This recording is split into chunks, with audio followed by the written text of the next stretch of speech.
আমি আমার পোলারে দিনই শিক্ষা দেই নাই। আমি আমার পোলারে বড় করণের লাইগা খালি পড়ালেখাই করাইছি, দিনই শিক্ষা দেই নাই, আখলাকের শিক্ষা দেই নাই।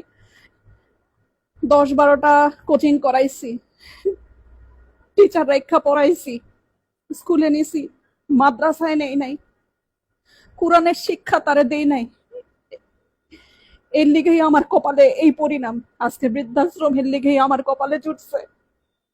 যদি আল্লাহর শিক্ষা দিতাম তাইলে তাইলে আজকে আমার এই অবস্থা হইতো না। জীবনে কোনোদিন দেখছেন কোন আলেম গো বাপমা বৃদ্ধাশ্রমে গেছে? যায় নাই।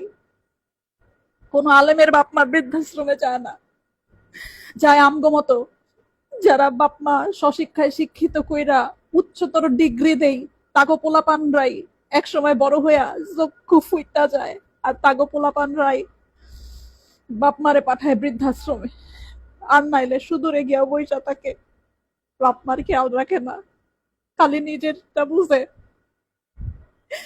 এটা একটা মায়ের আর্তনাদ, একটা মায়ের কথা। আপনারা এই ভুল করেন না যে ভুল আমি করছি। পোলাপানের দিনে শিক্ষা দিয়েন, পোলাপানে আল্লাহর রাস্তায় পাঠায়েন, উচ্চ শিক্ষায় শিক্ষিত করেন, কিন্তু ধর্ম শিক্ষা দিয়েন। ধর্ম শিক্ষা না দিলে পোলাপান কোনোদিন বাপ মার মর্যাদা বুঝে না, কোনোদিনও বুঝে না। মনে রাখেন।